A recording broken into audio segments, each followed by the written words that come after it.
यहाँ क्या कर रही हो?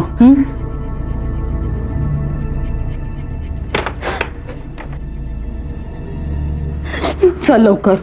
नहीं माँ, चल, हमारे पास और कोई चारा नहीं है। अरे कौन भरोसा करेगा तुझ पर, और किस मुंह से बताएगी उनको तू? हाँ? चल। आखिर ऐसा क्या हुआ था कि एक माँ ने अपनी ही बेटी को खुदकुशी करने की सलाह दी और खुद भी खुदकुशी कर ली? जीना इतना मुश्किल क्यों हो गया था उनके लिए? और अगर उनके साथ कोई अन्याय हुआ था, कुछ गलत हुआ था, तो माँ बेटी पुलिस के पास जा सकती थी। लेकिन इस घटना के 2 महीने के बाद कुछ ऐसा हुआ जिसने सबको हैरान कर दिया।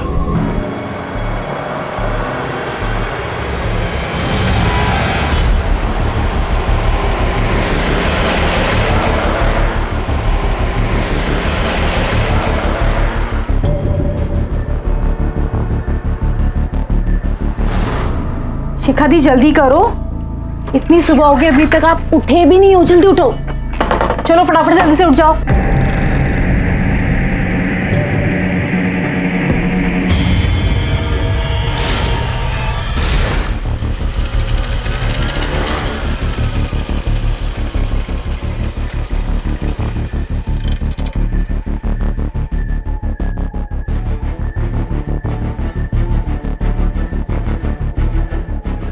आप सुनिए। हाँ मुझे FIR लिखवानी है। हाँ, वहाँ पे।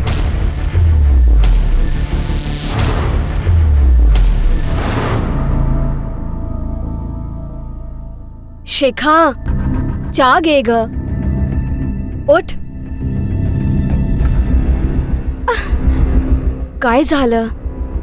तबीयत ठीक नहीं है क्या? नहीं बहनी, बस वो सर दर्द से फटा जा रहा है बस। है का है ये निशान कैसे? और ये गले पर क्या हुआ? पता नहीं। 1 महीने से आपके साथ ऐसा हो रहा है। मतलब सुबह आप जब जागती हैं तो आपको याद कुछ नहीं होता, पर पता चलता है कि आपके साथ किसी ने जबरदस्ती की है। जी, जब भी ऐसा होता है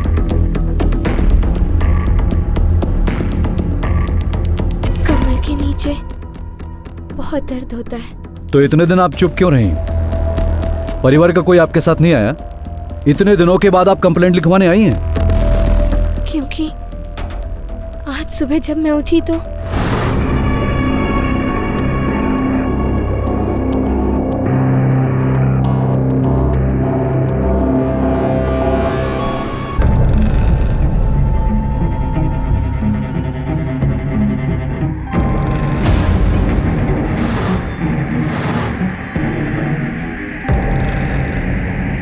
इसका मतलब कोई तो है जो आपके साथ ये बार बार कर रहा है, लेकिन आप नहीं जानती वो कौन है। जी नहीं, होश में रहती तो जान पाती। ससुराल में कोई है जिस पर आपको शक है? नहीं सर, कोई नहीं है। सब बहुत अच्छे लोग हैं। मुझे कुछ समझ नहीं आ रहा सर, मेरे साथ क्या हो रहा है। बस जब भी सुबह उठती हूँ सर बहुत भारी हुआ रहता है। सबसे पहले आपकी मेडिकल टेस्ट करवानी होगी। अजीब वाकया था। शिखा ने पुलिस के सामने शिकायत दर्ज करवाई थी कि उसके ससुराल में उस पर बलात्कार होता रहा है, लेकिन वो नहीं जानती कि वो कौन है और ना ही परिवार के किसी सदस्य पर उसे शक है। पुलिस को बहुत सावधानी बरतनी थी, क्योंकि हो सकता है कि विक्टिम झूठ बोल रही हो, किसी को फंसाने की कोशिश कर रही हो। पुलिस हर संभावना पर विचार कर रही थी। वो झूठ बोल रही थी या सच, ये तो मेडिकल जांच के बाद ही साफ होने वाला था। लेकिन अगर वो वाकई में विक्टिम है तो फिर कोई तो था जिसने बड़ी ही चालाकी से ये जाल बना था। लेकिन इस जुर्म का मकसद क्या था? सिर्फ अपनी भूख मिटाना या फिर विक्टिम से बदला लेना? इस रहस्य पर से पर्दा उठने में अभी काफी वक्त था। तहकीकात बहुत मुश्किल थी, लेकिन अगर जरा सी भी संभावना नजर आती कि शिखा के परिवार में ही कोई उसका शोषण कर रहा था तो उस तक पहुंचना जरूरी था।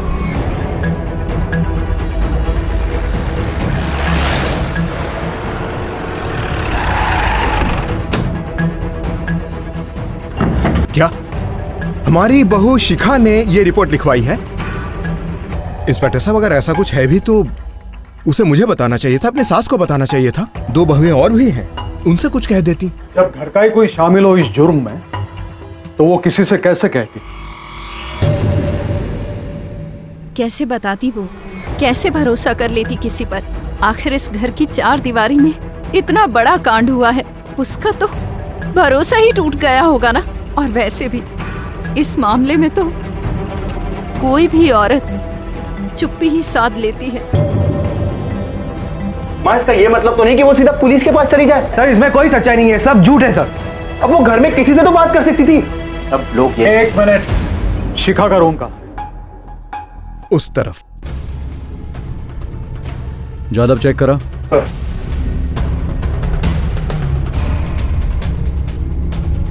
ये पिछले 2 महीनों में शिखा के व्यवहार में आपने कोई अजीब बात महसूस की? कोई चेंज? 1-2 बार मैं उसे चाय देने आई थी तो मुझे कुछ अजीब लगा। उसके हाथ पर और उसके गले पर नाखूनों के निशान थे। जब मैंने उससे पूछा तो शिखा ने कहा कि पता नहीं वैनी, और फिर सर, कुछ तो मनगढ़ंत कहानियां बना रही है वो। कैसे मुमकिन है ये सब कुछ घर में करवाना? झूठ बोल रही है वो। क्यों झूठ बोलेगी वो? किसको फंसाने के लिए? हाँ, झूठ बोलने की तो कोई वजह नहीं है उसके पास। वो मन में आ रहा है वो बोले जा रही हो। ऐसे कैसे हो सकता है घर में हम सबके रहते हुए? इसका क्या मतलब है? इसमें हम सब शामिल हैं? बकवास करती हो। सर, वजह तो पता नहीं है, पर यह पक्का है कि शिखा झूठ बोल रही। भाभी क्यों किसी को फंसाना चाहेंगी? हम लोगों में आपस में कोई झगड़ा नहीं है, हम सब प्यार से रहते हैं। हाँ सर, भैया और भाभी का रिश्ता तो बहुत ही अच्छा है। बहुत प्यार करते हैं एक दूसरे से। मुझे तो ये समझ में नहीं आ रहा है कि भाभी ऐसा क्यों कर रही है। सर, मैं सच बोलूँ तो मुझे नहीं लगता कि भाभी के साथ ऐसा वैसा कुछ हुआ है, और अगर हुआ भी है तो कैसे, पता नहीं सर। हाँ इंस्पेक्टर साहब, और कितनी देर चलेगी ये पूछताछ? क्यों, डर लग रहा है? हमें किस बात का डर है? पता चल जाएगा। शिखा का पति कहाँ है? जी, मेरा बेटा इन दिनों पुणे में। पिछले दिनों उसका ट्रांसफर हुआ है। शनिवार और इतवार को आता है। उसे फोन करके बुला लीजिए और पुलिस स्टेशन आकर रिपोर्ट करने के लिए बोलिए। जी। ये केस बहुत ही अजीब है। शिखा का कहना है कि रात को उसके बेडरूम में कोई आता है, उसे रेप करता है, और उसे किसी पर शक नहीं है, ना ही उसके परिवार में किसी को देख के ऐसा लगता है कि उसमें से कोई हो सकता है। और एक बात साफ है कि बाहर से अंदर कोई नहीं आ सकता। सर, कहिए शिखा तो झूठ नहीं बोल रही। हो सकता है, पर क्यों? अजीब बात तो यह है, उस परिवार के किसी भी औरत को विश्वास नहीं हो रहा है कि शिखा झूठ बोल सकती है। अक्सर घरों में औरतों के बीच झगड़ा होता रहता है, पर यहां पर ऐसा कुछ नहीं दिखता है। ये शिखा के पति की क्या खबर? सर, वो ऑन द वे है, आ ही रहा होगा।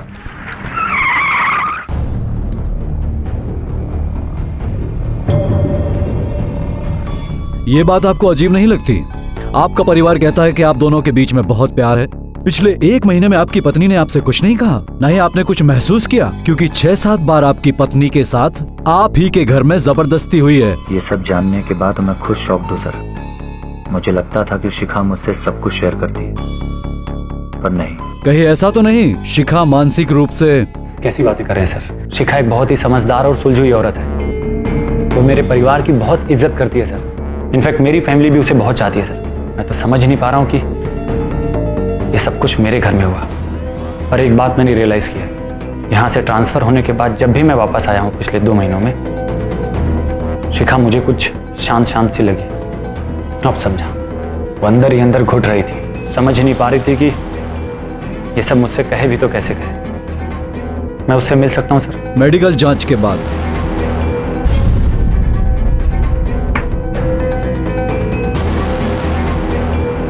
शिखा के साथ रेप हुआ है, और वो भी बड़ी बेरहमी के साथ। उसके प्राइवेट पार्ट पर इंजरीज हैं और बॉडी पर कुछ निशान भी पाए गए हैं, कुछ पुराने और कुछ ताजे।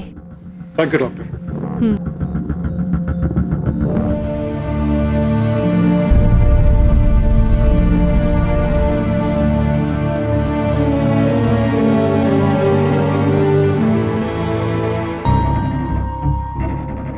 शिखा, संभालो अपने आप को। मैं हूं तुम्हारे साथ।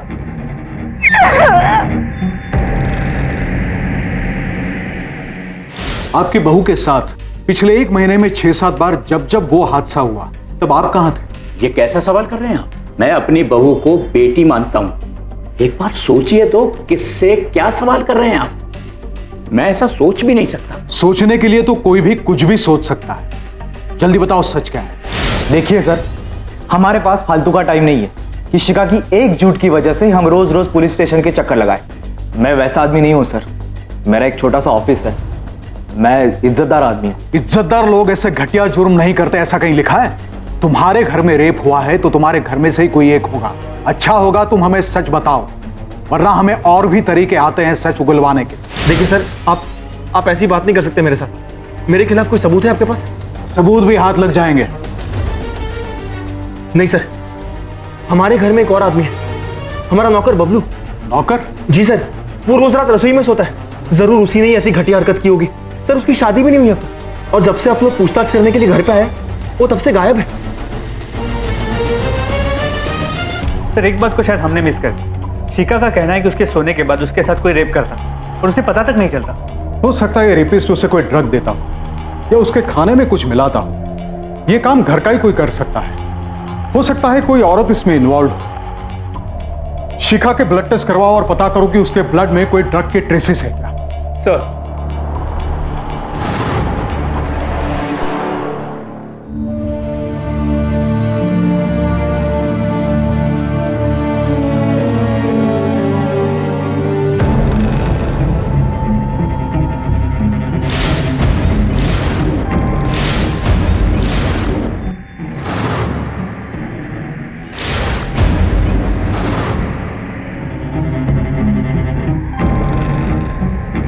शिखा घबराओ मत, मैं हूं तुम्हारे साथ।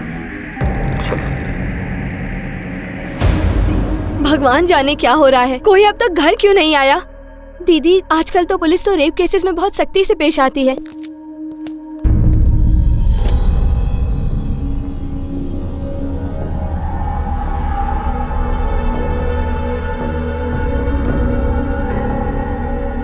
नहीं समझ आ रहा मुझे कि मैं क्या कहूँ। हमदर्दी तो होनी चाहिए, पर मेरे दोनों बेटे और मेरा पति सबके सब तो पुलिस स्टेशन में। किसके लिए रो? उनके लिए कि तेरे लिए? माँ, भूखा गया आपको? और ये किस तरह की बातें कर रही हैं आप? अब समझा कि घर में रहने के बावजूद शिखा इतनी चुप क्यों थी? अपना दुख, अपना दर्द किससे बांटती? आप लोगों से? आप पर भरोसा करती वो? अरे इसका दुख तो दूर, आपको भैया, पापा और धर्म की पड़ी है। गुस्सा तो हमें भी आ रहा है, मेरे पति पे लांछन लगा है। भाभी प्लीज, शिखा ने किसी पर कोई लांछन नहीं लगाया। सुना आप सबने? अरे इस बेचारी को तो ये भी नहीं पता कि इसके साथ ये सब किसने किया। और आपको क्या लगता है, ये सब जानकर मुझे धक्का नहीं लगा? पर एक बात तो समझ गया हूं मैं, ये जो कुछ भी हुआ है इस घर की चार दीवारी के बीच हुआ है, तो पूछताछ तो होगी। उन तीनों मर्दों के अलावा और कौन है चौथा इस घर में? बबलू कहाँ है? क्या हुआ साहब? वो तो काम पे होगा, और कहाँ जाएगा? काम पर नहीं आया इसलिए तो उसे ढूंढते आए यहाँ पर। साहब इधर तो आया नहीं वो, और बता के भी नहीं गया कि कहाँ जा रहा है। उछला यार, चौके तक सांगेल उठे तो। साहब क्या किया तुमने? साहब साहब बात तो सुनिए। अरे साहब, सच बताओ बबलू कहाँ है? झूठ बोलोगे तो तुम भी फंसोगे। रेप कैसे है ये? साहब राम कसम हम सच कह रहे, हमको कुछ नहीं पता साहब, कुछ नहीं जानते हम सब। नहीं जानते तुम? दादा साहब हम नहीं जानते, हमें कुछ नहीं पता साहब, हमने कुछ नहीं कहा। सब हम लोग सच बोल रहे। सब हमारा भरोसा कीजिए सब हमें सच में नहीं पता बबलू कहाँ है। बाबा, मैं तो कहता हूं कि आप कह दो विमल से कि वो अपने बीवी को लेकर कहीं और चला जाए। क्या हो जाएगा उससे? लोग यही कहेंगे कि हम ही लोग कहीं ना कहीं गड़बड़ हैं, गलत हैं, इसलिए हमने अपनी बहू को घर से निकाल दिया। पर बाबा, उन दोनों की वजह से थाने में पिटाई हुई हमारी। मैं तो अब उन दोनों की शक्ल एक मिनट बर्दाश्त नहीं कर सकता इस घर में। भैया ठीक कह रहे, निकाल दीजिए उन्हें घर से। धर्म, न शिखा कहीं जाएगी और न मैं। शिखा ने किसी का नाम नहीं लिया है और न ही किसी पर कोई आरोप लगाया है, लेकिन जिस तरह से तुम रिएक्ट कर रहे हो ना, ऐसा लगता है कि तुमने जरूर कुछ किया है। भैया दोबारा सी बात बोली ना, मेरा हाथ उठ जाएगा। धर्म नहीं बाबा, मुझे बोलने दीजिए। मैं क्या जानता नहीं क्या इनको? भैया को तो मैं एक फूटी आंख नहीं बहाता। ये जरूर भैया और भाभी की प्लानिंग होगी ताकि मुझे इस घर से बाहर निकाल सके। बदतमीज, तेरी इतनी जरूरत की मुझ पर इल्जाम लगाता है?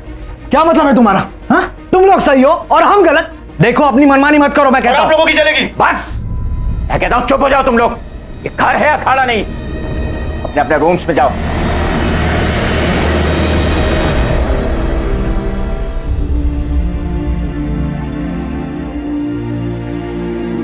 शिखा, ये जो कुछ भी हो रहा है ना, इसमें तुम्हारी कोई गलती नहीं है। तुम्हें आराम की जरूरत है। चलो लेट जाओ। चलो।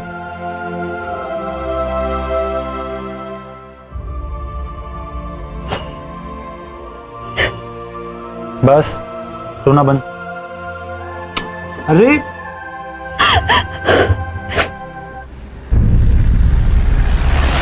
और बबलू भाई, बड़े दिनों बाद अपना पान बना दो।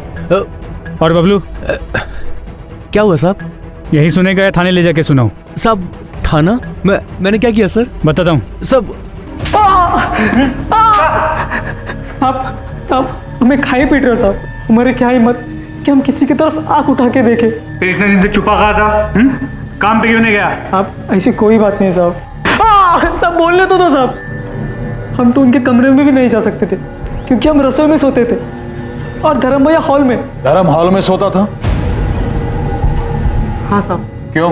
वो सब नहीं बता साहब, लेकिन इतना मालूम है कि धर्म भैया शिखा भाभी से बहुत नफरत करते थे और विमल भैया से भी उनकी बिल्कुल नहीं पटती थी। हमेशा झगड़ा होता था साहब।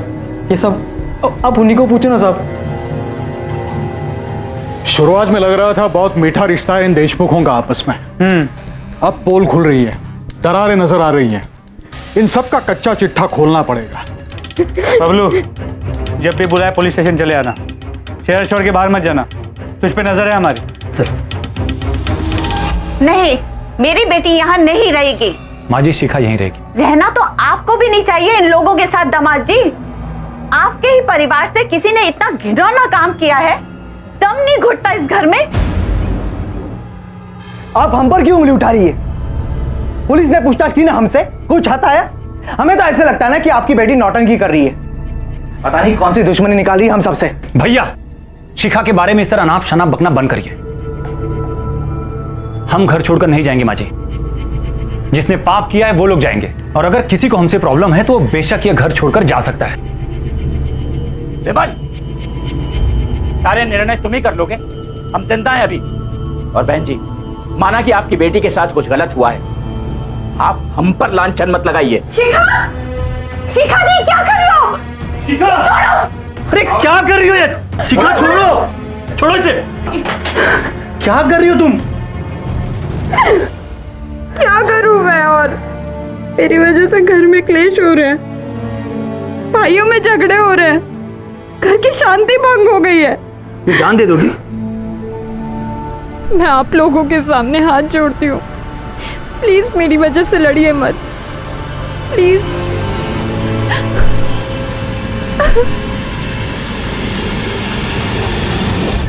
अच्छे लोग हैं साहब, झगड़े की बात कभी हमने उनके घर में सुनी ही नहीं।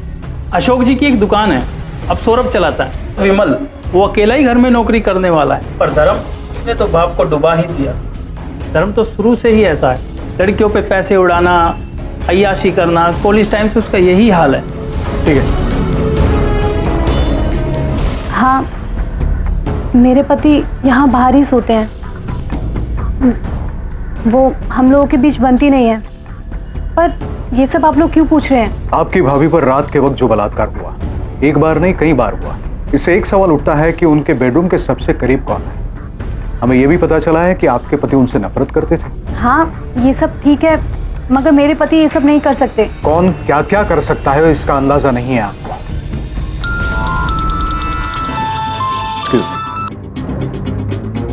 हाँ बोलो। सर, इस धर्म की सारी इन्फॉर्मेशन निकाल ली। कॉलेज के जमाने से अपने बाप के पैसे उड़ा रहा है, फिलहाल ये घर पे ही है, इसका धंधा ठप है। इसे धंधे में लगाने के लिए घर से और पैसे चाहिए थे, मगर विमल ने साफ इनकार कर दिया। सर, इस धर्म की वजह से घर में अभी काफी झगड़े भी हो रहे हैं। ठीक है, चल।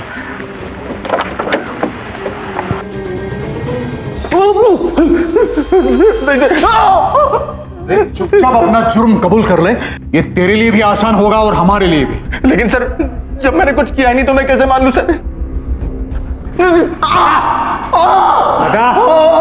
बताता यार, और खातिरदारी करूं तेरी। सर मैं मानता हूँ कि मेरी विमल भाई और भाभी से बिल्कुल नहीं बनती। इनफैक्ट मेरी पूरी फैमिली से मेरी नहीं बनती।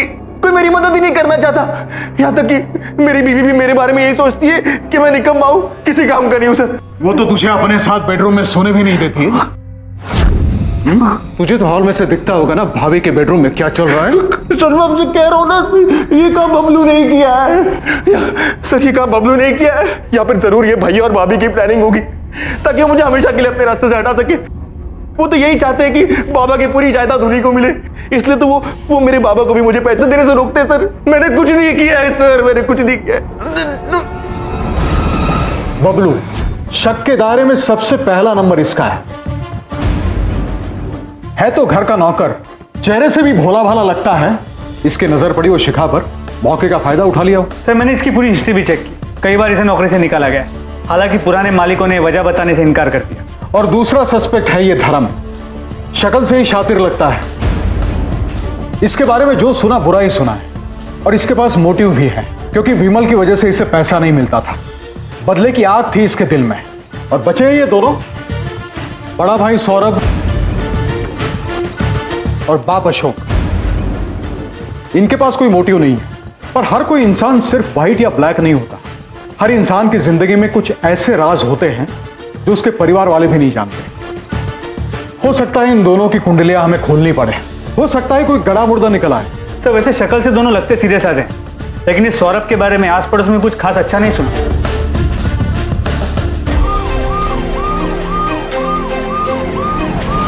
खाना तो खा लो, ठंडा हो जाएगा। मिस्टर सौरभ,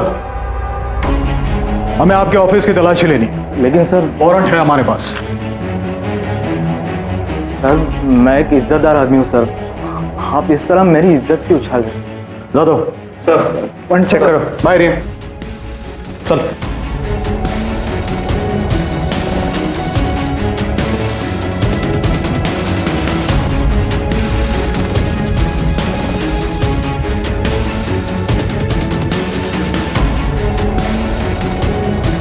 कहा जा दो कैमरा।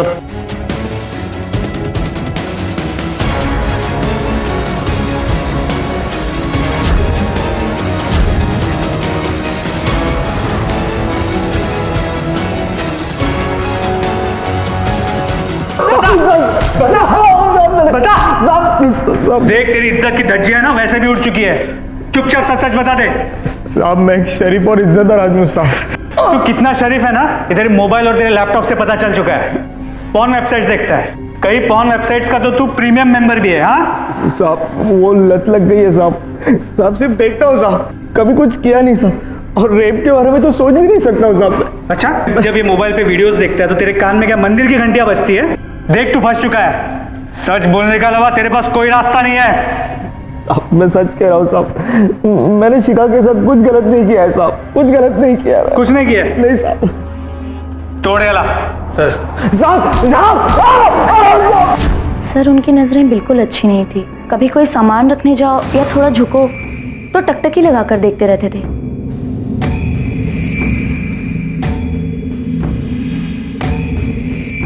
हाँ सर, उन्हें वो अलग अलग तरीके से करने की आदत है। मुझे बहुत गंदा लगता था, मुझे बहुत गुस्सा भी आता था। मैंने उनसे बहुत बार कहा कि मैं आपकी बीवी हूँ, कोई प्रोस्टिट्यूट नहीं हूँ, लेकिन वो मेरी कोई बात नहीं मानते। जब जब शिखा के साथ जबरदस्ती हुई, आपके पति बेडरूम में ही थे? सर, घर का सारा काम मैं करती हूँ, इतना थक जाती हूँ कि एक बार सोती हूँ तो फिर सुबह तक आंख नहीं खुलती, किसी चीज का कोई होश नहीं रहता मुझे। हम तो उनसे दूर दूर ही रहते थे सर, जानबूझकर छूने की भी कोशिश करते थे और ऐसे दिखाते हैं जैसे गलती से हाथ लग गया। लेकिन क्या हम बुद्धू हैं?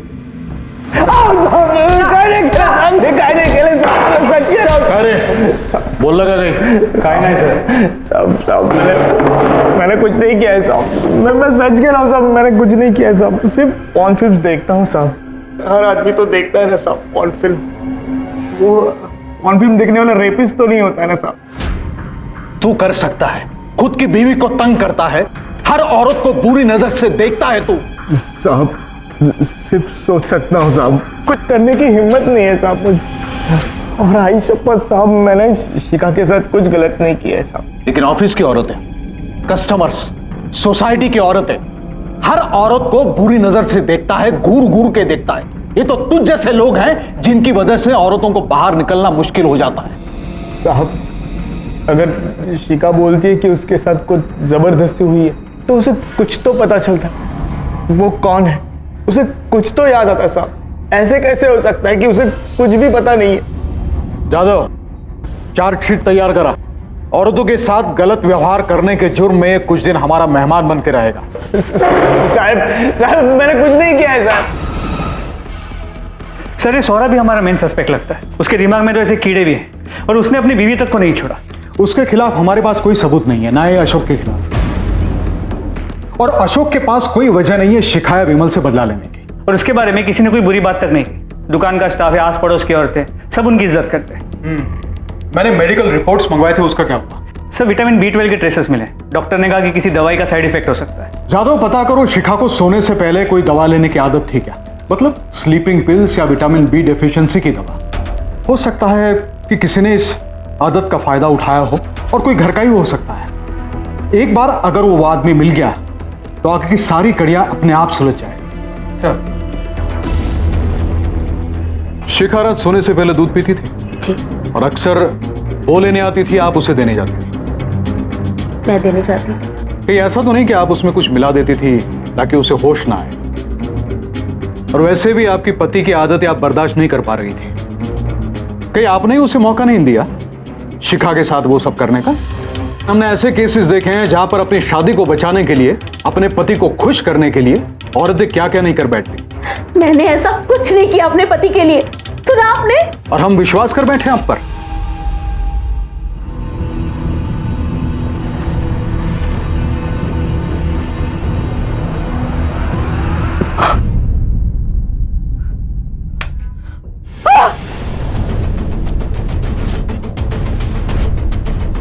घर में फोर्स एंट्री की कोई निशानी नहीं है। किसी ने धर्म की आवाज भी नहीं सुनी इस घर में। घर के अंदर का भी तो कोई हो सकता है। हो सकता है। सर कहीं शिखा या विमल या इन दोनों ने मिलकर धर्म पे तो हमला नहीं किया? उन्होंने इस बात को मान लिया हो कि धर्म ही वो आदमी है जिसने शिखा के साथ रेप करने की कोशिश की हो। घर की अच्छी तरह से तलाशी लो, मैं शिखा के बेडरूम में जाता हूं। सर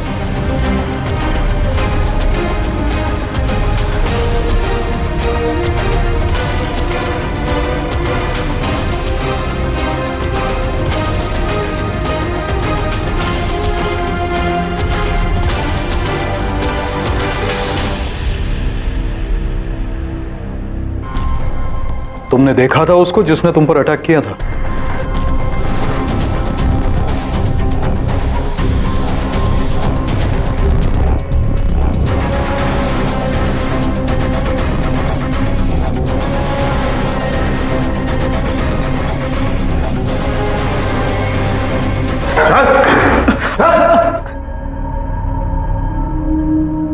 क्यों जान लेने की कोशिश की धर्म की? बहुत गुस्सा आया था साहब। धर्म भाई ने हम पर उंगली उठाई थी, हमने कुछ नहीं किया था साहब, फिर भी हमें बदनाम कर दिया। जिस दिन आप उठा के ले गए तब से आस पड़ोस के लोग भी बात करना बंद कर दिए।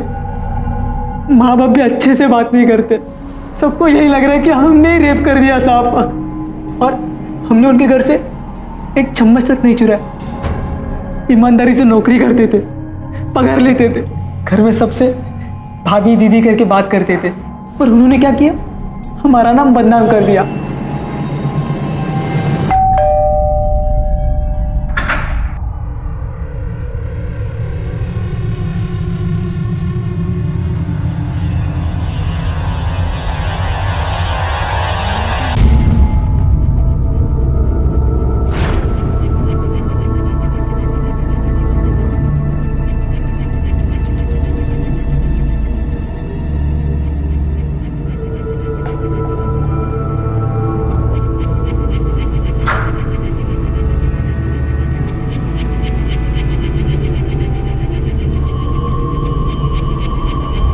पुलिस एक तरह से डेड एंड पर पहुंच चुकी थी।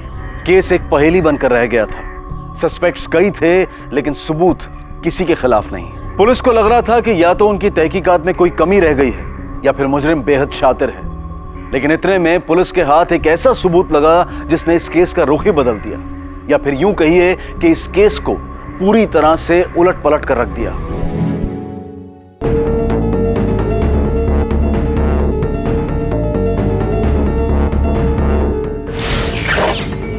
आपकी अलमारी से मिला है, जिसके हमने फॉरेंसिक जांच करवाई, जिस पर आपके खून के निशान हैं, जिसका डीएनए आपके डीएनए से मिलता है, इस पर आपके फिंगरप्रिंट्स भी हैं। अब तो सच बोलिए। ये क्या कह रहे हैं आप? मैंने कुछ नहीं किया। झूठ बोल रही हैं आप अब भी यही चाहती है कि शक की सुई आपकी फैमिली पे रहे। आपकी वजह से आपके परिवार को कितनी मुसीबत हुई, जिल्लत सहनी पड़ी है। आपकी वजह से आपके पति को अपने ही परिवार से दुश्मनी करनी पड़ी। मैं किसी पर उंगली नहीं उठा रहा। ये जो कुछ भी हुआ है इस घर की चार दीवारी के बीच हुआ है। तुम तीनों मर्दों के अलावा और कौन है चौथा इस घर में? और फिर भी आपका कहना है कि आप सच बोल रही हैं। अब जानती हैं आपके परिवार के टूटने की वजह सिर्फ आपका झूठ। खुला मैंने झूठ, मुझ पे कोई रेप अटेम्प्ट नहीं हुआ, सब मैंने ही किया था। मुझे इंसाफ चाहिए था। इंसाफ? कैसा इंसाफ? हमारी नौकरानी शिल्पा की बेटी मुग्धा, उसे इंसाफ दिलाना चाहती थी। ये नहीं पता था कि बात यहां तक पहुंच जाएगी। उस हादसे से इतनी डिस्टर्ब थी कि कुछ करना चाहती थी। सोचा इस तरह से सच सामने आएगा। सच? कौन सा सच? किस सच की बात कर रही हो तुम? मुग्धा के रेप का सच। हम दोनों साथ साथ बड़े हुए, साथ साथ खेले पड़े, बहुत अच्छे फ्रेंड्स थे हम दोनों। ताई किती छान दिसतेस। इधर आ। क्या? बैठ।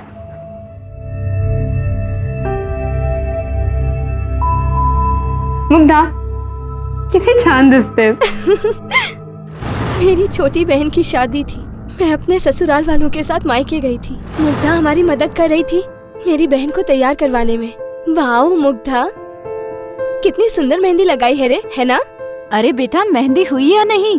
हाँ बस हो गई। खाना तैयार है, सबको बुला लो। अच्छा मैं बुलाती हूँ। सबको मेहंदी लग चुकी थी। मेरे ससुराल वालों का रहने का इंतजाम ऊपर ही किया गया था। सारे जेंट्स पी रहे थे। ताई, हाँ तू रुक, मैं बुला कर लाती हूँ। अच्छा चल ठीक है, जा। मैंने मुग्धा को उनको बुलाने को भेजा था, और जब बहुत देर तक वो नहीं लौटी तो ए मुग्धा का नहीं आली अजून?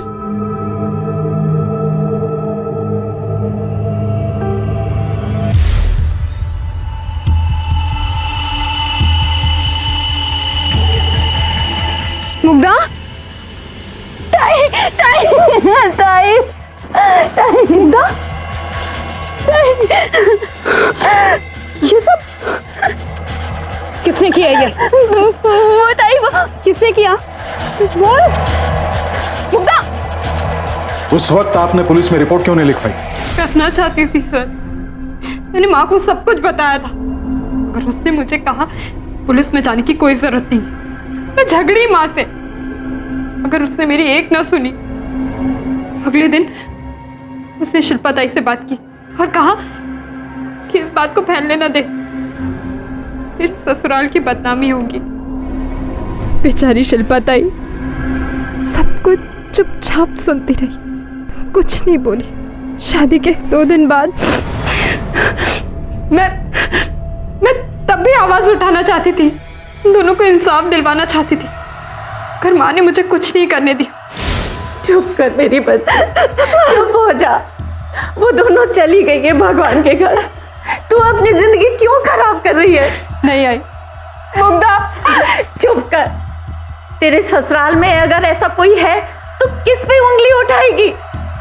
मैं कहती हूँ सब कुछ भूल जा, तुझे मेरी कसम। मेरी माँ मेरी शादी बचाना चाहती थी, पर मुझे चैन नहीं था। मुझे किसी भी तरह उस दरिंदे को ढूंढना था। अजीब उलझी हुई सोच थी शिखा की। अपनी बचपन की सहेली को इंसाफ दिलाने के लिए अजीब तरीका ढूंढा था उसने। अपने पूरे परिवार को मुजरिमों के कटघरे में लाकर खड़ा कर दिया था उसने। पर हुआ क्या? अंत में उसी के खिलाफ रेप का झूठा इल्जाम लगाने के लिए केस रजिस्टर किया गया। शिखा अरेस्ट हुई और कुछ दिनों बाद जमानत पर रिहा भी। पर तब तक सब कुछ बिखर चुका था। पति ने डिवोर्स लेने के लिए केस दायर कर दिया था, ससुराल से नाता टूट गया था, वो एकदम अकेली पड़ गई थी। अपनी दोस्त को इंसाफ दिलाने की कोशिश में शिखा अपना सब कुछ गंवा चुकी थी। हालांकि उसकी इस कोशिश का एक हासिल था, पुलिस ने मुग्धा और उसकी मां की आत्महत्या के केस की दोबारा जांच शुरू की।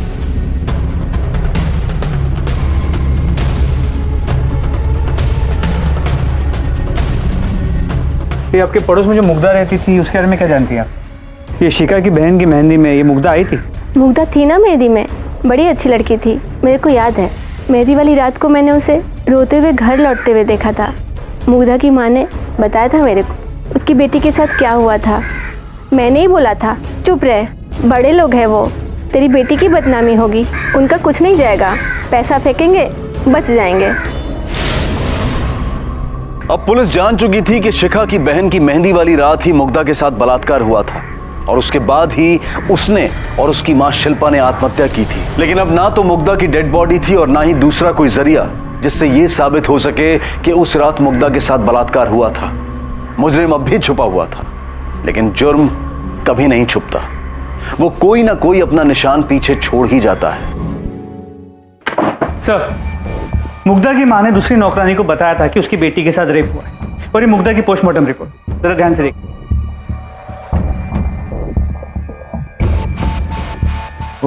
उससे तो यूरिनरी ट्रैक्ट इन्फेक्शन हुआ। जी सर, और ये इन्फेक्शन कंटेजियस, ये एक सेक्सुअली ट्रांसमिटेड डिजीज जो रेपिस्ट को भी हुआ हो। पता नहीं भाभी की वजह से कैसे दिन देखने पड़ेंगे। अब हम उनकी शादी में गए, उसमें हमारी क्या गलती? वहां रेप हो डकैती हो, उससे हमें क्या? पता नहीं हमारा क्यों चेकअप करवा रहे हैं। बिल्कुल सही कह रहे हो तुम, जल्दी पता चल जाएगा। शक के दायरे में तुम सब हो। तुम जाओ।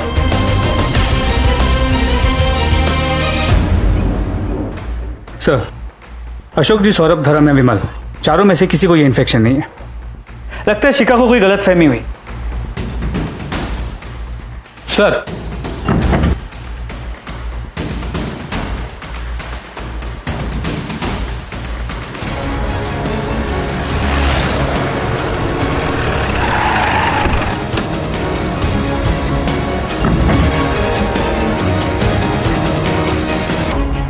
अब क्या हुआ इंस्पेक्टर साहब?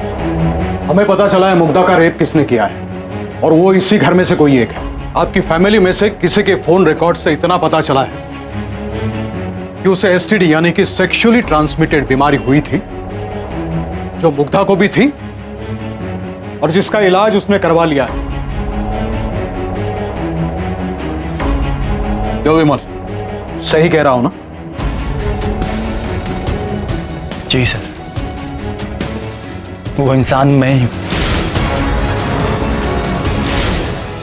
मुझसे गलती हुई। ये जो कुछ भी हुआ ना सर, शराब के नशे में हुआ।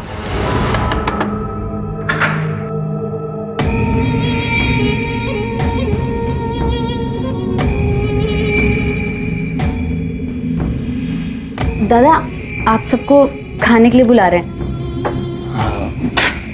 आप लोग जल्दी आइएगा। मुग्धा। जी दादा। एक गिलास पानी मिलेगा? हाँ दादा, अभी लाती हूँ।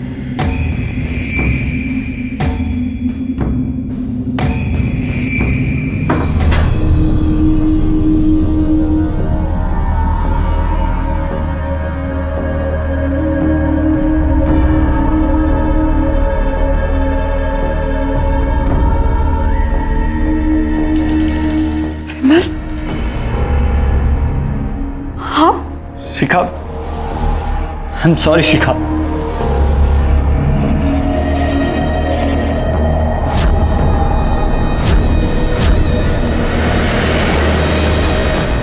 शिखा इंसाफ चाहती थी, लेकिन इसके लिए जो उसने रास्ता चुना वो गलत था। उस रात विमल शराब के नशे में था, उसे होश ही नहीं था कि वो क्या कर रहा था। उसके अंदर का दरिंदा जाग चुका था। हम सबके अंदर अच्छाई भी है और बुराई भी है। गलत ख्याल, लालसाएं, वासनाएं हम सबके मन में जागती हैं, लेकिन जरूरी है कि लगाम अच्छाई के हाथों में हो, ताकि बुराई हम पर हावी होकर हमसे कोई जुर्म ना करवा बैठे।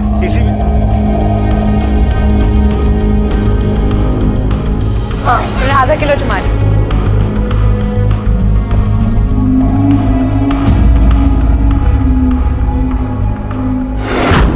नीलम, अरे कौन है तुम? छोड़ो मेरा हाथ। आज क्या हुआ तुम्हें? पहचाने नहीं मुझे? छोड़ो छोड़ो मुझे।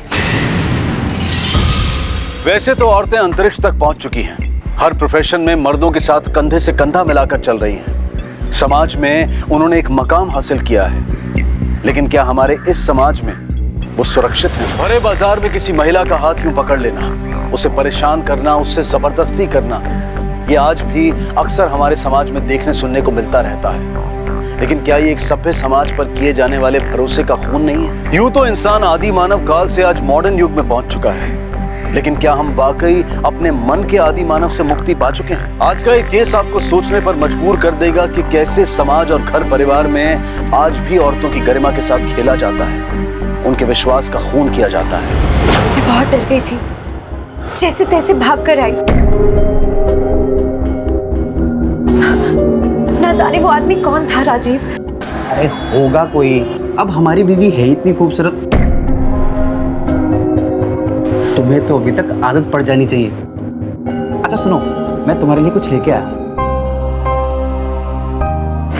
साड़ी। एक और साड़ी? हाँ हाँ बाबा, लो इसे पहनो, तुम्हारा मूड भी बदल जाएगा। अरे तुम पे जचेगी, लो पकड़ो, जाओ पहन के दिखाओ। ठीक है।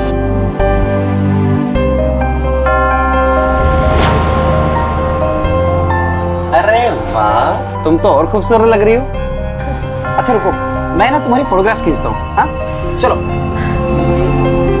हाँ एक वैसे वैसे करके दो, एक दूसरे से। हाँ, और एक ऐसे ऐसे करते हुए। बेटा आज टीचर को बता देना कि ब्रेक में प्रशांत आपको रोज मारता है और साथ ही साथ आपका सारा टिफिन खा जाता है, वरना मम्मा कल खुद आ जाएंगी स्कूल। ठीक है? ओके मम्मा। चलो चलो, वैन आ गई। बाय बाय मम्मा।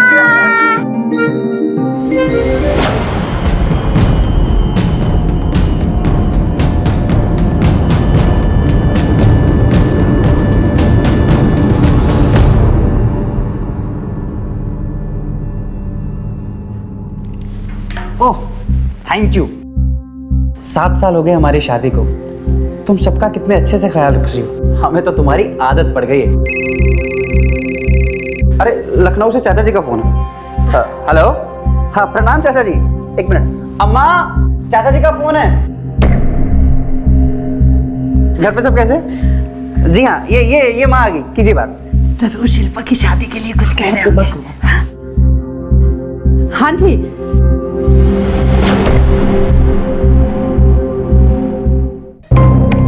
अच्छा ऐसा कहा, लेकिन पहले तो कुछ और ही कह रहे थे। शादी के रिश्ते में जबरदस्ती का सौदा तो हो नहीं सकता है ना। ठीक है, अगर कोई और हो तो बताइएगा। जी प्रणाम। क्या कहा चाचा जी ने? लड़के वाले कह रहे थे कि कुछ और वक्त चाहिए, शायद अगले महीने तक जवाब देंगे। उन्होंने जवाब दे दिया माँ, और उनका जवाब यही है कि भाभी जी, एक तो आपकी बेटी बदसूरत, ऊपर से आपके पास उसको देने के लिए कुछ है भी नहीं। यही जवाब था ना माँ?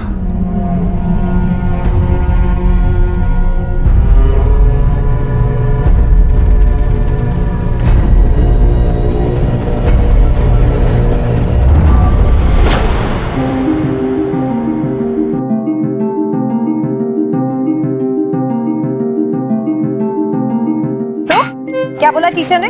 मैडम जी मैंने कुछ नहीं बोला। बेटा अगर लाइफ में सच्चे हो तो कभी डरना नहीं चाहिए। कोई बात नहीं, कल मैं टीचर से बात करूँगी, ठीक है? ओके मम्मा।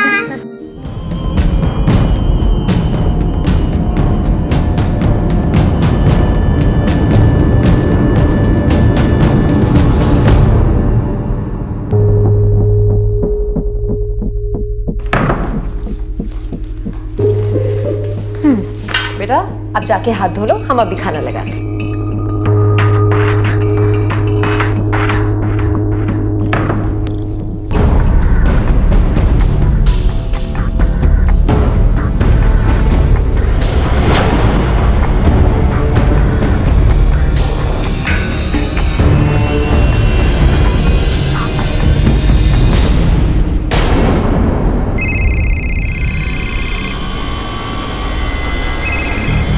हेलो, क्या? सर, नीरव हमारे साथ घर पर ही था। हम बस किचन में खाना बनाने गए, वापस आए तो देखा वो नहीं। नीरव, हाथ मुंह धो लिया तो आ जाओ। नीरव, नीरव, नीरव, खाना तैयार है? नीरव, नीरव, नीरव। इससे पहले कभी ऐसा हुआ है? नहीं सर। आसपास पड़ोस में आपने पूछताछ की? जी मैम, पर हम नीरव को कभी भी कहीं पर भी अकेला नहीं जाने देते। किसी पर कोई शक, किसी से दुश्मनी?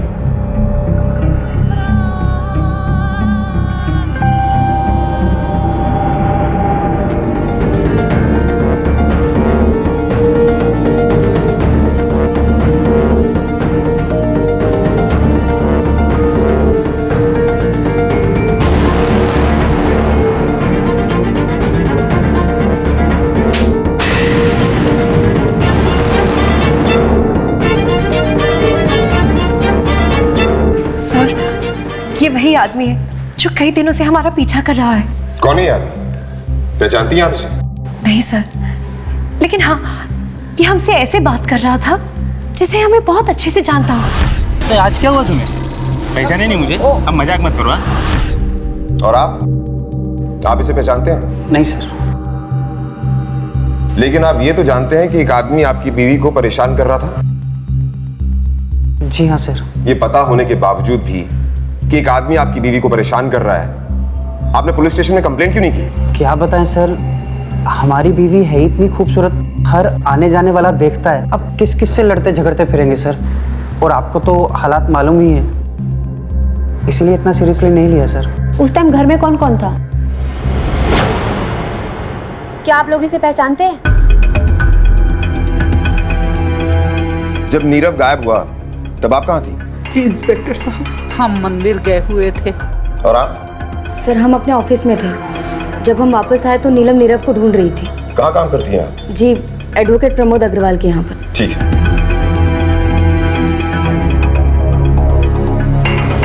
प्रेरणा, बच्चा घर से गायब हुआ है और ऐसे केसेस में 90% हाथ किसी अपने का होता है। एक काम करो, इसके रिश्तेदार और घर वालों की सारी कुंडली निकालो। जी सर। एक 6 साल का बच्चा अपने घर से गायब हो जाता है और वो भी दिन दहाड़े। ये वाकई में चौंका देने वाली बात है, दिल दहला देने वाली बात है। लेकिन ये भी उस भरोसे पर एक बड़ा सवाल खड़ा करता है कि क्या हमारे बच्चे स्कूल, मोहल्लों और यहाँ तक कि अपने घर में भी सुरक्षित हैं? क्या नीलम को सरेआम छेड़ने वाला ही उसके बच्चे के गायब होने के पीछे था या फिर कोई और इसका जिम्मेदार था? बहरहाल किसी भी माता पिता के लिए उनके बच्चे के गुम हो जाने की खबर किसी तूफान से कम नहीं होती।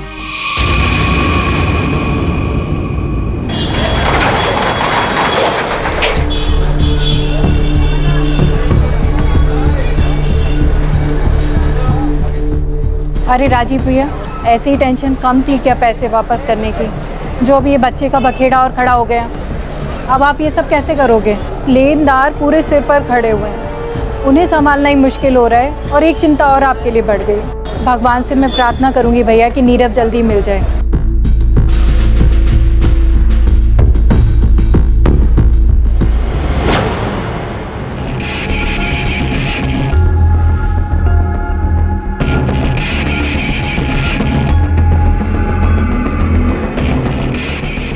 बच्चा वापस चाहिए तो 10 लाख का इंतजाम करो।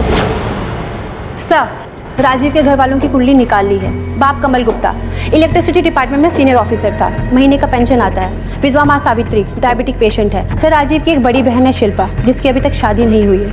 और राजीव की एक मोबाइल रिपेयरिंग की दुकान है और उनका यहाँ पर कोई भी नज़दीकी रिश्तेदार नहीं है।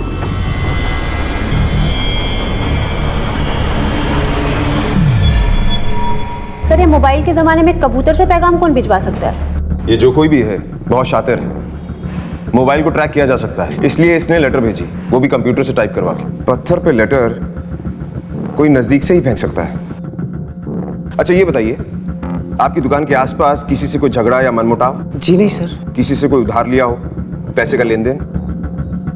जी सर। मुकेश। अरे ये क्या? अरे आप सोडा क्यों पी रहे हो? खाना खाने का टाइम है, अब खाना खाओ। लो, गरम गरम खाना है। मुकेश, जी मैं ही हूँ। चलो हमारे साथ, तुम्हारे खिलाफ वारंट है। अरे लेकिन इन्होंने क्या किया है? वो सब पुलिस स्टेशन में पता चल जाएगा। ले चलो इसे। अरे अरे मैडम, लेकिन रुकिए मैडम, इन्होंने किया क्या है? चल सच सच बता, राजीव के साथ तेरा क्या हिसाब बाकी है? सर 7 साल पहले मैंने उसे 5 लाख रुपए उधार दिए थे उसकी शादी के लिए, लेकिन उसने बहुत टुकड़ों में मेरी रकम वापस की है सर, वो भी 2 लाख।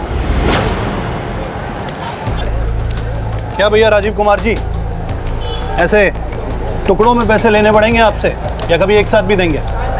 दे तो रहे हैं भैया। कहाँ दे रहे हो यार? कभी 200 कभी 500।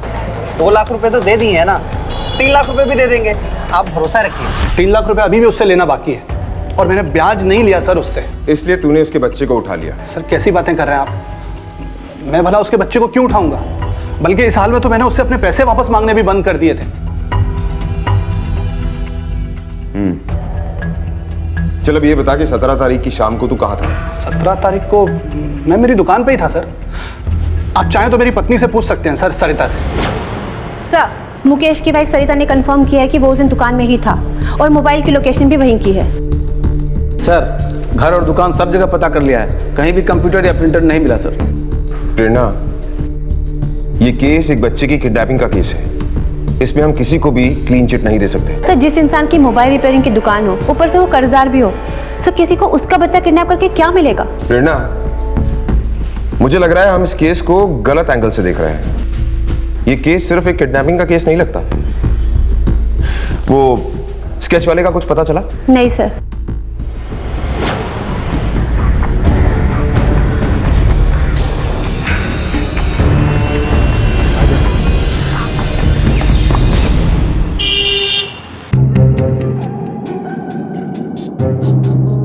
इतना वक्त हो गया, नीलम अभी तक नहीं आई।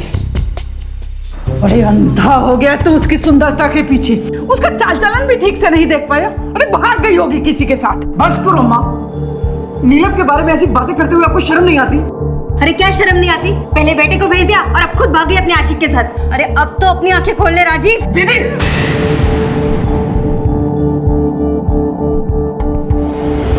शुरुआती कार्रवाई में तो पुलिस को यह सिर्फ किडनैपिंग का केस लग रहा था, लेकिन नीलम के गायब होने से कई और सवाल पैदा हो गए थे। आखिर कहां थी नीलम? क्यों शिल्पा का यह मानना है कि नीलम का कोई एक्स्ट्रा मैरिटल अफेयर हो सकता है? और अगर ऐसा है तो क्यों नीलम ने अपने पति के भरोसे का खून किया? और अगर ऐसा नहीं है तो क्या है इस घटना के पीछे छुपी सच्चाई? पुलिस इन कड़ियों को जोड़ने में लगी हुई थी। पहले तो बच्चा गायब था और अब मां भी गायब है। देखिए, ये केस सिर्फ सिंपल किडनैपिंग का नहीं। अब एक बात बताइए, आप पति पत्नी में सब कुछ ठीक था? देखिए, अगर आप अपने बच्चे और बीवी को सही सलामत वापस पाना चाहते हैं तो सब कुछ खुलकर बताइए। जी हाँ सर, सब ठीक ही था। ठीक है, आप जा सकते हैं, हम कुछ करते हैं। Thank you. प्रेरणा, या तो पत्नी की सुंदरता ने इसकी आंखों पर पट्टी बांध रखी है या फिर ये हमसे कुछ छुपा रहा है। पता करो इसकी शादीशुदा जिंदगी कैसी थी। सर, जब से नीलम का रिश्ता आया था तब से उतावला हुए जा रहा था। अम्मा, अम्मा, अम्मा, क्या ये लड़की सच में मुझसे शादी करने के लिए तैयार है? हाँ बेटा। कितनी खूबसूरत है, मैं भी शादी के लिए तैयार हूँ। दीदी तुम भी देखो ना। अरे हाँ, ये तो बहुत अच्छी है ना? वाह राजीव, तुम्हारी तो लॉटरी लग गई है। मैडम, जब राजीव की शादी हुई तब बहुत खुश था वो। देखा तेरे भाई की किस्मत कितनी जबरदस्त है ना? बिल्कुल हीरोइन की जैसी। बिल्कुल। हाँ भैया, सच में बहुत सुंदर है। मुकेश सुनना यार, मुझे कुछ पैसे उधार चाहिए थे, 5 लाख रुपए।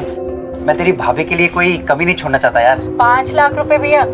भैया आपके घर में आपकी बहन बिन पे आई बैठी हुई है और आप उधारी लेकर इससे शादी करने जा रहे हैं? अरे भाभी, नीलम जैसी लड़की ने मुझसे शादी के लिए हाँ बोल दिया है, इससे बड़ी बात और क्या होगी। मुकेश तू मुझे पैसे दे देना, मैं टाइम पे सूद समेत सब लौटा दूंगा। 7 साल हो गए मैडम, 3 लाख रुपए अभी भी बाकी है, पैसे वापस नहीं दिए उसने। कितनी बार समझाया था कि अपनी चादर देख के पैर पसार, पर नहीं, बेतहाशा खर्चा किए जा रहा था। आओ भैया, ले आओ आराम से संभाल के। हाँ ये अंदर बस बेडरूम में लगा दो, जाओ। हाँ अरे ये क्या है? अम्मा नया टीवी है। तेरा दिमाग तो खराब नहीं हो गया? अभी कुछ दिन पहले तू नई वॉशिंग मशीन, नया फ्रिज लेके आया, फिर इस टीवी की क्या जरूरत थी? पुराना टीवी है ना। अरे अम्मा, मेरी नीलम क्या ये डब्बा टीवी देखेगी? नहीं माँ, नीलम के लिए तो सब चीज नई होनी चाहिए। अरे कुछ तो बचाना सीख, सबका सब उसी पे लुटा देगा क्या? बहन की शादी के लिए कुछ नहीं बचाना तुझे? बड़ी धूमधाम से शादी हुई थी राजीव की।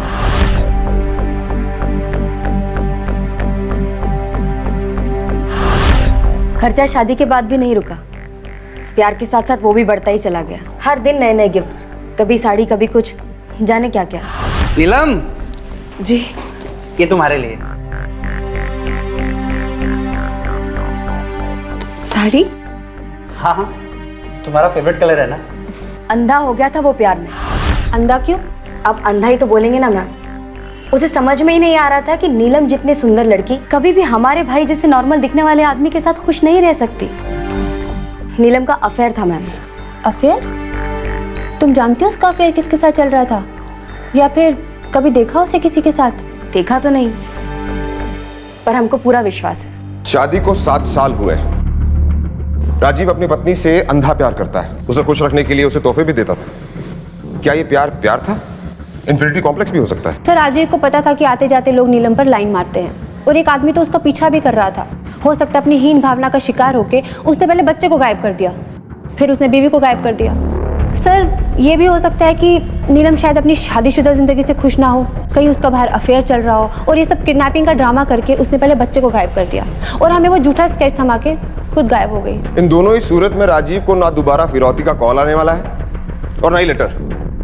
प्रेरणा, नीलम की सारी डिटेल्स चेक करो, किससे बात करती थी, किससे मिलती थी, सब कुछ।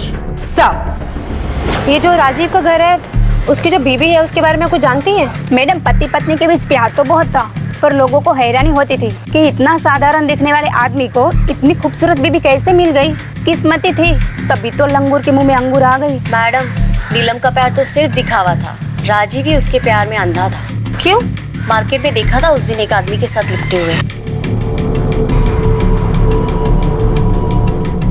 यही था वो आदमी? हाँ, यही था मैडम। आप जानती हैं इसे? नहीं, पहली बार देखा था मार्केट में उसे। ठीक है, थैंक यू। सर, अगर नीलम का इस आदमी के साथ चक्कर होता तो वो हमें ये स्केच बनवाकर खुद क्यों देती? इस केस में कुछ भी सही नहीं बैठ रहा है। सर, मैडम नीलम की कॉल डिटेल आ गई। नीलम के मोबाइल पे लास्ट कॉल किसी संदीप सिंह के नंबर से आया था, और पिछले कई महीनों से लगातार बात हो रही है। संदीप। प्रेरणा, इस संदीप को बुलाओ। सर, संदीप का फोन नॉट रीचेबल आ रहा है। इत्तेफाक की बात यह है कि उसका फोन तब से बंद है जब से नीलम गायब है। इस संदीप का एड्रेस निकलवाओ। सर।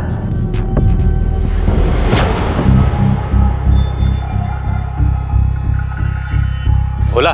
हाँ भैया। ये जो साहब अभी अंदर गए, कौन है? वो साहब घर के मालिक है। बेचारे की बीवी बच्चे कुछ दिन से गायब हो गए। ओके, ठीक है। सर, संदीप के ऑफिस फोन किया था, वो 3 दिन से ऑफिस ही नहीं आया। संदीप के घर चलते हैं।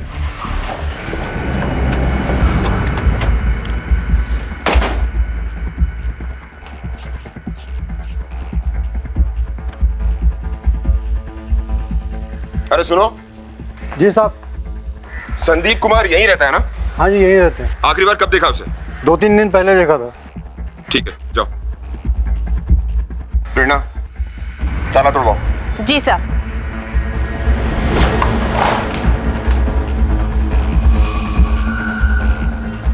घर की अच्छी तरह से तलाशी लो। जाओ, अंदर देखो।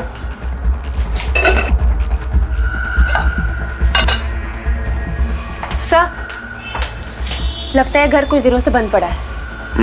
एक काम करो, संदीप कुमार की लास्ट मोबाइल लोकेशन निकालो और राजीव को दोबारा पुलिस स्टेशन बुलाओ। सर। चलो।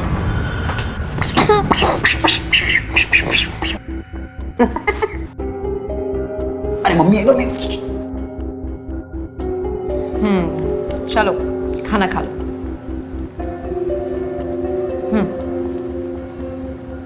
क्या हुआ? नहीं, मैं पापा के ही हाथ से खाऊंगा। अरे वाह। अच्छा ठीक है बाबा, पापा के हाथ से खा लेना, लेकिन खा लेना। ओके। चलो पापा आज आपको खाना खिलाएंगे। हाँ, क्या खाओगे, ये कि ये हाँ।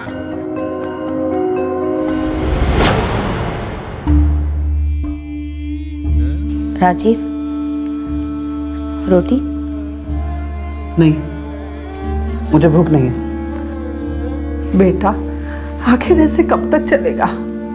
जब तक वो दोनों मिल नहीं जाते अम्मा।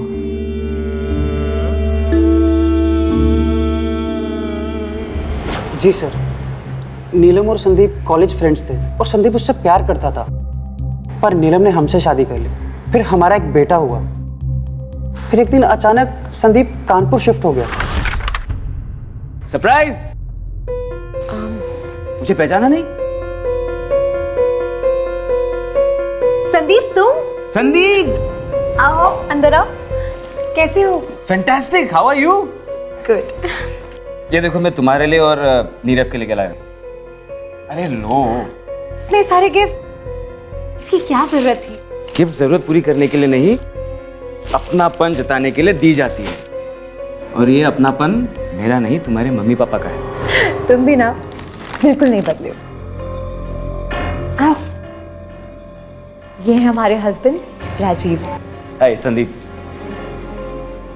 हम जानते थे कि वो सारे गिफ्ट्स खुद संदीप दे रहा है, पर हम कुछ नहीं बोले। हाँ संदीप, उन दिनों की बात ही कुछ अलग थी और तुम ना बिल्कुल नहीं बदले हो। हाँ। नीलम लगातार संदीप से फोन पे बात करती थी, फिर भी हम कुछ नहीं बोले। क्यों? क्योंकि हम उसका दिल नहीं दुखाना चाहते थे और हमें ये भी डर था कि कहीं वो हमें छोड़ के ना चली जाए। कहीं आपको ऐसा तो नहीं लग रहा कि आपकी बीवी संदीप के साथ भाग गई है? नहीं सर, ऐसा नहीं हो सकता। हमने एक दिन उससे पूछा था। अच्छा एक बात बताओ, तुमने मुझसे शादी के लिए हाँ क्यों की? तुम्हें तो कोई भी लड़का मिल सकता था। लेकिन आप जैसा प्यार करने वाला पति नहीं मिलता ना। आप हमारी हर छोटी बड़ी ख्वाहिश का ध्यान रखते हैं। हमें और क्या चाहिए? सर, हमें नहीं लगता कि हमारी नीलम हमें छोड़ के जा सकती है। हमारी शादी को 7 साल हो गए थे सर, और अगर वो हमारे साथ खुश नहीं होती तो कब की भाग गई होती। सर, भले ही हमने कुछ देखा ना, पर यकीन मानिए, एक औरत दूसरी औरत का दिमाग पढ़ना जानती है। नीलम का अफेयर था किसी के साथ, हमेशा बंटन के रहती थी, चाहे पति आसपास हो या ना हो। क्या बताऊं साहब, सोचा था खूबसूरत बहू आएगी तो हमारे बेटे की जिंदगी को और खूबसूरत बना देगी, पर उसने तो हम सबकी जिंदगी बदसूरत बना के रख दी। कहीं का नहीं छोड़ा। बेटा परेशान है, पोता गायब है, पड़ोसियों के सामने मुंह दिखाने लायक नहीं छोड़ा उस उल्टा ने। साहब, आप ये केस बंद कर दीजिए, हमें ऐसी बहू नहीं चाहिए। घर की बहू के मिसिंग होने पर सास का यह कहना कि केस बंद कर दीजिए, हमें हमारी बहू नहीं चाहिए। ननद शिल्पा का यकीन से यह मानना कि नीलम का कोई एक्स्ट्रा मैरिटल अफेयर था, ये सारी बातें इस तरफ इशारा कर रही थी कि नीलम अपने बच्चे को लेकर संदीप के साथ भाग गई है। सवाल कई थे। क्या नीलम इस बेमेल शादी से खुश नहीं थी?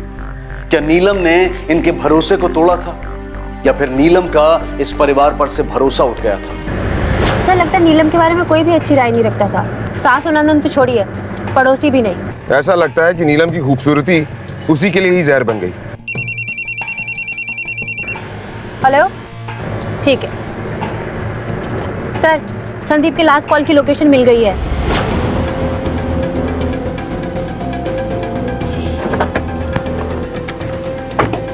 सर, ये लोकेशन ट्रेस हुई है। ठीक है, ये पूरा एरिया अच्छी तरह से सर्च करो।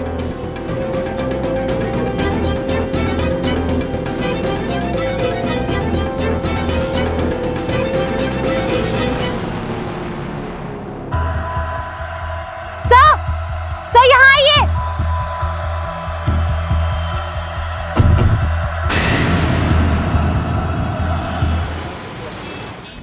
हमें तो लगा था कि नीलम जो है वो संदीप के साथ भाग गई है, लेकिन संदीप तो मर चुका है। तो फिर नीलम और बच्चा कहाँ गए? सर हो सकता है बच्चा नीलम विक्टिम ना हो, बल्कि मेन प्लेयर हो उसके पीछे। उसे संदीप का इस्तेमाल किया हो भागने के लिए और फिर उसे मार डाला। हो सकता है सर हो सकता है ये स्केच एक प्लॉट हो हम लोगों को गुमराह करने के लिए, क्योंकि आज तक ना ही कोई फिरौती का कॉल आया है ना ही कोई लेटर। प्रेरणा, मुझे लगता है हम जरूर कुछ मिस कर रहे हैं। कई बार ऐसा भी होता है कि हमारे नजदीक की चीज हमारी आंखों से ओझल हो जाती है। एक काम करते हैं, इस केस को शुरू से एनालाइज करते हैं।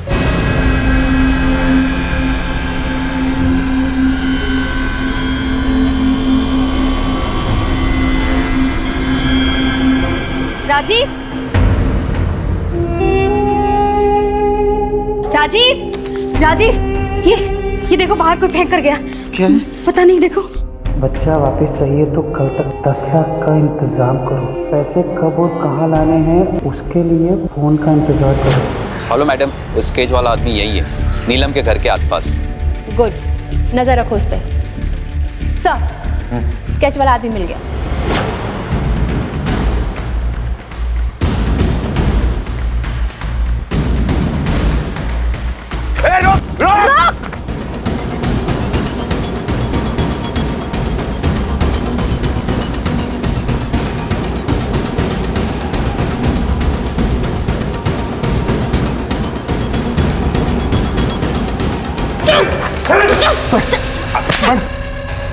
तो नीलम और बच्चा किधर है? मैडम मुझे नहीं पता।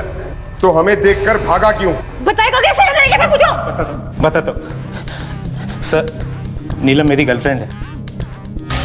फ्रेंड्स बुक में मिली थी वो मुझे। आज तक कभी आमने सामने नहीं मुलाकात हुई है सर। सर आपको यकीन नहीं हो रहा है? सही देख।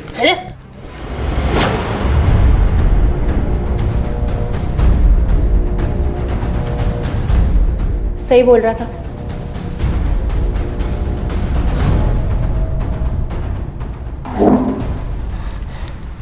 चल बता, बता सच क्या है?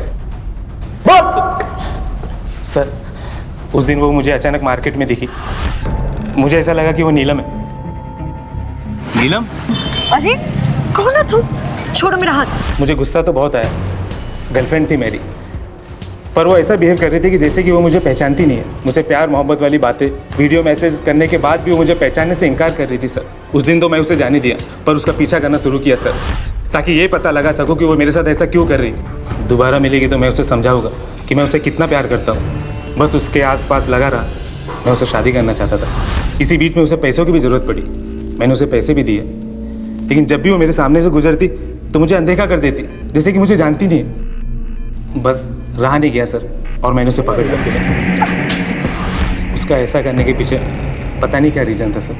अब ये केस सिर्फ किडनैपिंग और मर्डर का नहीं रह गया था, इंटरनेट फ्रॉड और साइबर क्राइम का भी बन गया था। नीलम, एक शादीशुदा औरत, किसी की पत्नी, किसी की माँ, उसका अपने वीडियोस और फोटोज किसी गैर मर्द को भेजना और फिर उससे पैसे लेना, इन सब बातों पर इतनी आसानी से भरोसा नहीं किया जा सकता था। लेकिन सच्चाई कुछ ऐसी ही थी। ये फोटोज और वीडियोस शायद घर के बेडरूम में क्लिक किए गए। ऐसा लग रहा है जैसे किसी और ने क्लिक किया है।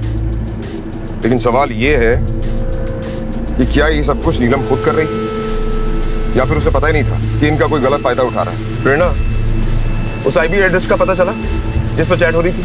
सर आईटी डिपार्टमेंट को कॉल किया था, थोड़ी देर में पता चल जाएगा। पता नहीं कैसा होगा हमारा पोता। सिर्फ 7 लाख का इंतजाम हो पाया है। कोई भी मदद नहीं कर रहा। कोई भी दुकान के बदले पैसे देने को तैयार ही नहीं।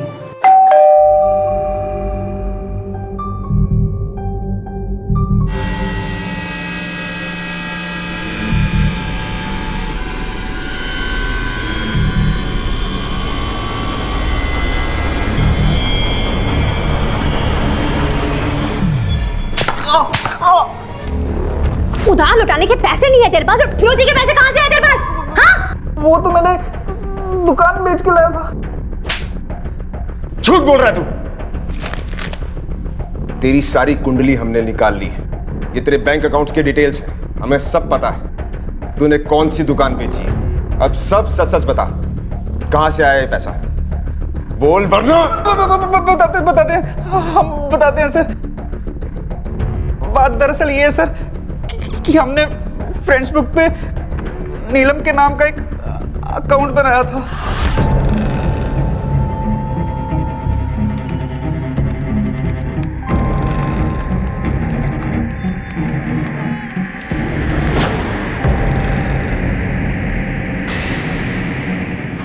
तू तो नीलम से प्यार करता था, फिर ये सब क्यों किया? प्यार तो सर हम आज भी उससे करते हैं, पर उसने हमसे कभी प्यार नहीं किया। क्योंकि वो संदीप से प्यार करती थी। सर हमने आप लोगों से एक बात छुपाई है। दरअसल हमें 8 महीने पहले ही मालूम हो गया था कि संदीप और नीलम का अफेयर चल रहा है, जब उसका फ़ोन ख़राब हुआ था। सुनिए ना, देखिए हमारा फ़ोन ऑन ही नहीं हो रहा है। मैं शाम को ठीक करके ले आऊँगा। जी।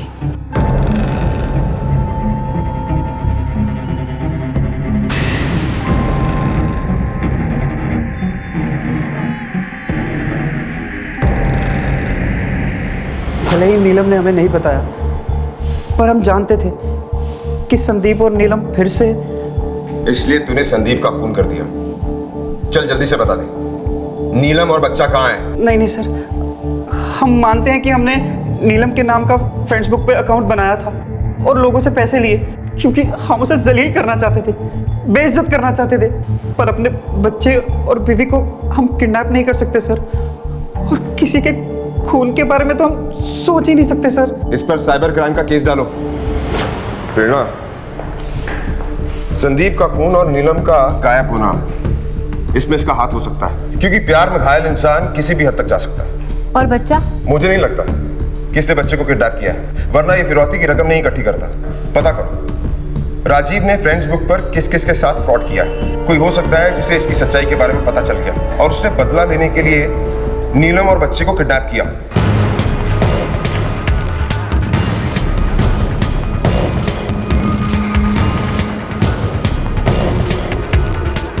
जी सर। मिस्टर प्रमोद। सर वो अंदर है। मिस्टर प्रमोद, नीलम गुप्ता आपके यहाँ काम करती है? कौन नीलम गुप्ता? ध्यान से देखिए, नीलम गुप्ता आपकी फ्रेंड्स बुक फ्रेंड। बहुत सारी बातें की हैं आपने इसके साथ, अब कुछ याद आया? सर मैं मानता हूँ कि मेरी फ्रेंड लिस्ट में है, मैंने उससे बात भी किया है, बट मैं शादीशुदा हूँ सर, मेरा कोई अफेयर नहीं। ये जस्ट एक टाइम पास है और कुछ नहीं। टाइम पास?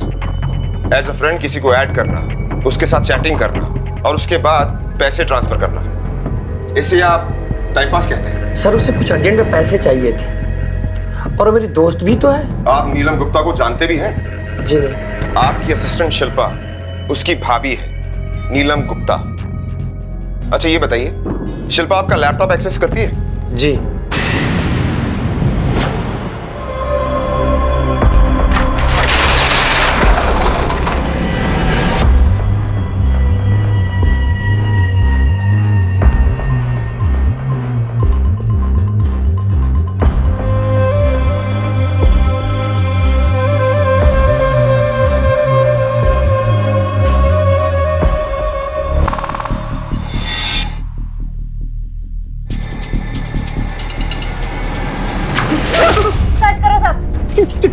क्या हुआ सर? मैंने क्या किया सर? क्या किया?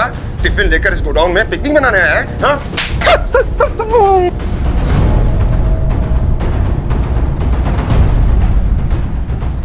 सर, बच्चा इधर है।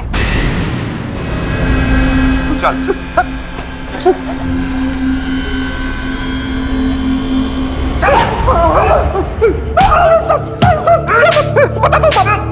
बताता हूँ साहब, मैं सब सच बताता हूँ साहब। चल बोल।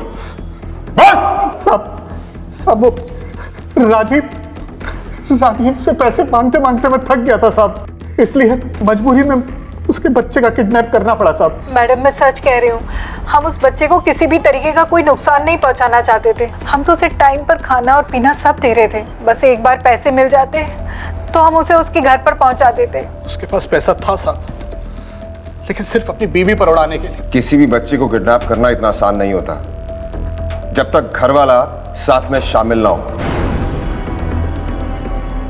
पिछले कुछ दिनों से तूने इस अननोन नंबर पर बहुत बार बात की है। किसका है ये नंबर?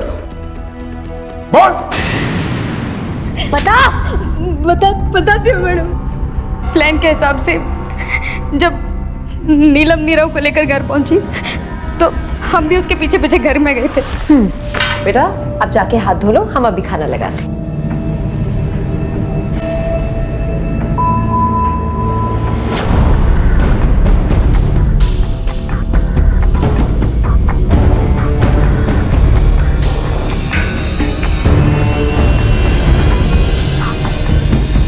ऐसा क्या हुआ था कि अपने ही भतीजे को किडनैप करना पड़ा? हर बार लोग हमें शादी के लिए ना कर देते थे क्योंकि हम सांवले हैं। लड़के वाले कह रहे थे कि कुछ और वक्त चाहिए, शायद अगले महीने तक जवाब देंगे। उन्होंने जवाब दे दिया माँ, और उनका जवाब यही है कि भाभी जी, एक तो आपकी बेटी बदसूरत, ऊपर से आपके पास उसको देने के लिए कुछ है भी नहीं। लेजर स्किन वाइटनिंग ट्रीटमेंट करवाना चाहते थे जिसमें कुछ लाखों का खर्चा होता है। हमको पैसों की जरूरत थी सर, और राजीव उस नीलम की खूबसूरती के पीछे बिल्कुल अंधा हो गया था। अपनी कमाई से ज्यादा उस पर लुटाता था। उसको हमारी शादी की कोई चिंता ही नहीं थी। Thank you. अच्छा सुनो, मैंने तुम्हारे लिए एक डायमंड का सेट देखा है, सोच रहा हूँ तुम्हारे बर्थडे पे वो गिफ्ट कर दूं। पर उसकी क्या जरूरत है? राजीव। जी दीदी कहिए। मुझे 2.5 लाख रुपए चाहिए। इतनी रकम लेकिन क्यों? मुझे कॉस्मेटिक सर्जरी करवानी है। मैंने सुना है कि उससे रंग गोरा हो जाता है। तुम तो जानती हो कि कितना खर्चा हो रहा है, और अभी तक मुझ पे शादी का कर्ज भी बाकी है। रोज उसके लिए कोई ना कोई बहाना बना रहा हूँ। दीदी मेरे पास इतने पैसे नहीं है। राजीव से हमें पैसों की कोई उम्मीद नहीं थी। फिर एक दिन ऑफिस में उस दिन हमें नीलम की असलियत के बारे में पता चल गया, और ये भी पता चला कि उसके पास पैसे हैं। इसलिए हमने नीरव की किडनैपिंग का प्लान बनाया। मुकेश को अपने पैसे वापस चाहिए थे, इसलिए हमने उसे भी इस प्लान में शामिल कर लिया। और नीलम को कहाँ गायब किया? नीलम को गायब करने में हमारा कोई हाथ नहीं है।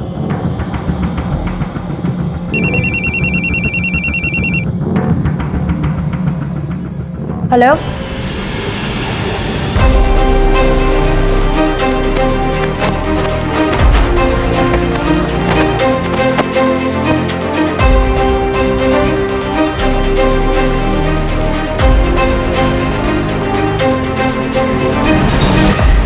बॉडी को पानी से बाहर निकालो।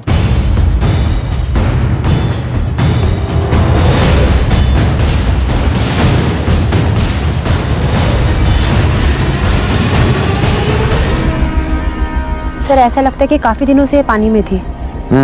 इसके माथे पर वैसा ही घाव है जैसा संदीप के माथे पर था। सर, पोस्टमार्टम की रिपोर्ट के हिसाब से नीलम की मौत संदीप की मौत के कुछ घंटे बाद हुई है। और सर, संदीप के फोन से नीलम के फोन पर फोन किया गया है, वो भी संदीप के मौत के बाद। इसका मतलब कोई संदीप को जंगल में लेकर जाता है और उसे वहां मार देता है। फिर संदीप के मोबाइल से वो नीलम को फोन करता है, उसे वहां बुलाता है और उसे भी मार देता है, और दोनों के मोबाइल स्विच ऑफ कर देता है। इसका मतलब वो कातिल दोनों को जानता था।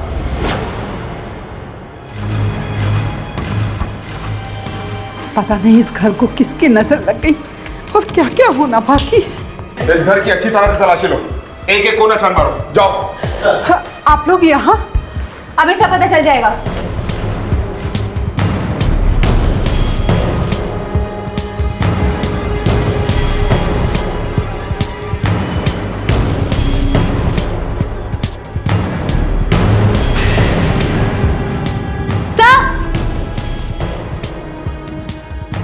ये देखिए, दोनों फोन स्विच ऑफ करके रखे हुए थे, इसलिए हम इन्हें ट्रेस नहीं कर पाए।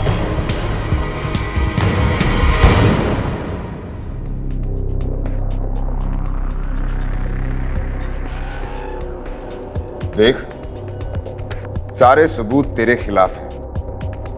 अब तू खुद बताएगा या फिर हम उगलवाएं? हमने अपने प्यार में कोई कमी नहीं छोड़ी थी सर। हमारी नीलम ऐसी बिल्कुल नहीं थी, पर जब से ये संदीप आया नीलम बदल गई। हमसे धोखा करने लगे। बस हमने भी मन बना लिया, इस मुसीबत की जड़ को उखाड़ फेंकेंगे।